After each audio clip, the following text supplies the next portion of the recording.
Hi everyone, কেমন আছো সবাই? এই যে দেখো, আমি আজকে খেতে বসে গিয়েছি দুপুরবেলার খাবার। আর আজকে হচ্ছে ভীষণ রোদ গরম। আর আজকে আমার মা বানিয়েছে হালকা পাতলা কিছু খাবার। এই যে দেখো, পাতলা মসুর ডাল আর হচ্ছে শাক সেদ্ধ, আর এখানে হয়েছে পোস্ত আলু করা, আর সাথে আছে একটু মাটন। মাটন দিয়ে পোস্ত আলু এটা করা হয়েছিল। আর এই যে দেখো, আমার তো ভীষণ মজা লাগছে খেতে, অনেক দিন পরে আমি খাচ্ছি এত মজা করে। আমার তো যত তরকারি হোক, আমার পছন্দের মতো না হলে আমার খেতে ইচ্ছা করে না। আর আজকে হয়েছে আমার ফেভারিট তরকারি, আমার ভীষণ পছন্দ হয়েছে। আর এই শাকটা হচ্ছে এই ঘরেরই লাগানো শাক, একটা খুবই সুন্দর লাগছে খেতে, টেস্টি। ওটা কলমি শাক সেদ্ধ করে সানা, আর লেবু দিয়ে সানা হয়েছে এটা।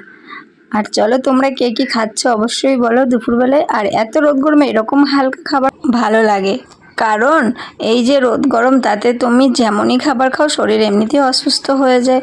আর আমার তো এমনি খাবার কোনো কিছুই ভালো লাগে না, আমার মনে হয় যেন খুবই হালকা পাতলা কিছু হলে আমি বেশি মজা করে সেদিন ভালো করে পেট ভরে ভাত খেতে পারি।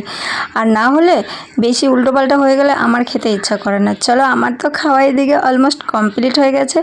তোমরা কে কী খাচ্ছ অবশ্যই আমাকে একটা কমেন্ট করে জানিও।